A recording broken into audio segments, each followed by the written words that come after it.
गर्मियों की छुट्टियों का एक अलग ही मजा होता है। स्कूल बंद होता है और मस्ती करने का फुल टाइम मिलता है।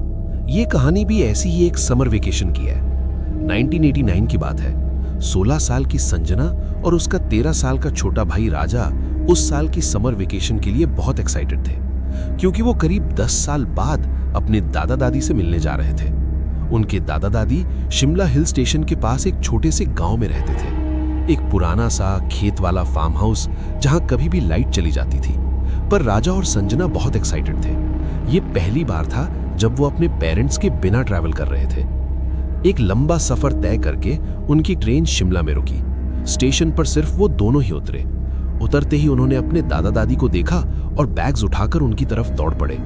दादा दादी बिल्कुल वैसे ही लग रहे थे जैसे उनकी यादों में थे, बस अब थोड़े कमजोर हो गए थे। उस समय तेज धूप पड़ रही थी। उनकी आंखों में एक अजीब सा खालीपन था। चेहरे पर मुस्कुराहट तो थी, लेकिन बहुत ही नकली सी। लेकिन राजा और संजना का ध्यान इन चीजों पर गया ही नहीं। वो तो अपने दादा दादी से मिलकर बहुत खुश थे। पूरी कार राइड में दोनों अपनी ट्रेन के सफर की स्टोरी सुनाते रहे। दादा दादी ज्यादा कुछ नहीं बोले, सिर्फ हाँ में हाँ मिलाते रहे और बार बार गाड़ी के रियर व्यू मिरर से उन्हें देखते रहे। शिमला से करीब 1 घंटा कार ड्राइव करके वो लोग घर पहुंच गए। उनके दादा दादी का एक बड़ा सा फार्म हाउस था, पर काफी पुराना हो चुका था। पीली दीवारें और चारों तरफ जंगली घास। ऐसा लग रहा था कि जैसे उस घर को कोई मेंटेन ही नहीं करता है। दूर दूर तक कोई और घर नहीं था। रात हो चुकी थी तो आसपास कुछ दिखाई भी नहीं दे रहा था। घर के बाहर वरांडा में एक पुरानी रॉकिंग चेयर थी, जो बिना हवा के भी हल्की हल्की हिल रही थी। राजा ने मजाक में बोला कि ऐसी ही जगह पर हॉरर मूवी शूट होती हैं, और दोनों भाई बहन हंस पड़े। घर के अंदर सब कुछ पुराना था। ब्लैक एंड व्हाइट फोटोज, लकड़ी का फर्नीचर और एक अजीब सी स्मेल, जैसे कुछ सड़ रहा हो। जब दोनों ने मुंह बनाया तो दादी मुस्कुराते हुए बोली, गोबर की स्मेल है, खेतों से आ रही है। ये कहकर दादी किचन में चली गईं और दादाजी ने उन्हें उनका रूम दिखाकर खाने के लिए आने को बोला। उनका रूम काफी बड़ा था, पर खिड़की से सिर्फ अंधेरा और लंबी घास दिख रही थी। थोड़ी देर बाद दादी ने खाने के लिए बुलाया। सब डिनर के लिए बैठ गए। दादा दादी उनके साथ डाइनिंग टेबल पर बैठे तो सही, पर उन्होंने कुछ खाया नहीं। बस यही रिपीट करते रहे कि वो दोनों कितने खुश हैं कि बच्चे आए हैं। ये बात दोनों बच्चों को पहले तो बहुत अजीब लगी, पर वो दोनों अपने दादा दादी से 10 साल बाद मिल रहे थे। शायद उनके दादा दादी ने उन्हें बहुत ज्यादा मिस किया था। डिनर के बाद संजना और राजा अपने रूम में चले गए। थोड़ी देर बाद दादाजी कमरे में आए। गुड नाइट कहकर दादाजी ने लाइट ऑफ की और जाने से पहले बोला, रात में यहाँ कई जानवरों की आवाजें आती हैं, डरना नहीं और कमरे के बाहर बिल्कुल भी मत निकलना। ये कहकर दादाजी उनके कमरे से चले गए और थके हुए बच्चे कब सोए उन्हें पता ही नहीं चला। अगले 2 दिन काफी नॉर्मल गुजरे। हर दिन दादा दादी दोनों को उठाने आते। संजना अपना ज्यादातर समय एक विंडो के पास बैठकर स्केचिंग करते हुए बिताती थी।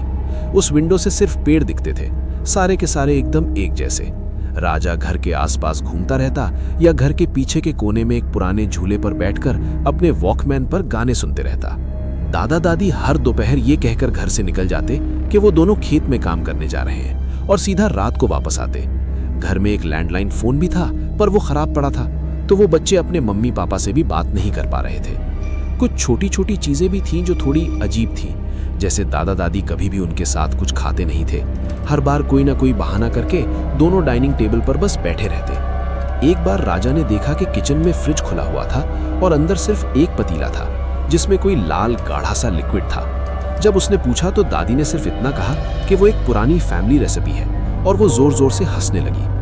अक्सर दादी बेवजह जोर जोर से हंसना शुरू कर देती थी और दादाजी कई घंटों तक एक ही जगह बैठकर सामने किसी चीज को घूरते रहते। दोनों भाई बहन को लगा कि ये सब बुढ़ापे की निशानी है। उस रात संजना की आंख किसी आवाज से खुली। आवाज दरवाजे के बाहर से आई थी। तभी दरवाजे के नीचे से एक बड़ी सी शैडो गुजरी, सिर्फ 1 सेकंड के लिए।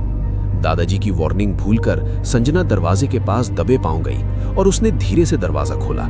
वो अजीब सी बदबू अब और तेज हो गई थी। सामने अंधेरा था, पर किसी के घुसने की आवाज आ रही थी। वो कोई जानवर नहीं लग रहा था, वो कुछ और ही था। इससे पहले कि संजना उसके पास जाकर कुछ समझ पाती, अचानक से किसी ने उसके कंधे पर हाथ रखा और उसकी चीख निकल गई। उसके पीछे उसकी दादी थी। उनके चेहरे पर अब भी वही अजीब सी नकली स्माइल थी और उनका चेहरा अजीब सा सफेद पड़ चुका था। उन्होंने संजना को सोने को कहा। घबराई हुई संजना चुपचाप अपने कमरे में वापस आ गई, लेकिन वो डर के मारे सो ही नहीं पा रही थी। संजना को अब उस जगह से एक घबराहट होने लगी थी।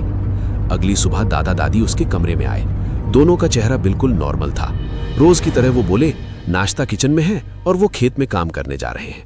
जैसे ही संजना को मेन डोर बंद होने की आवाज आई, उसने राहत की सांस ली।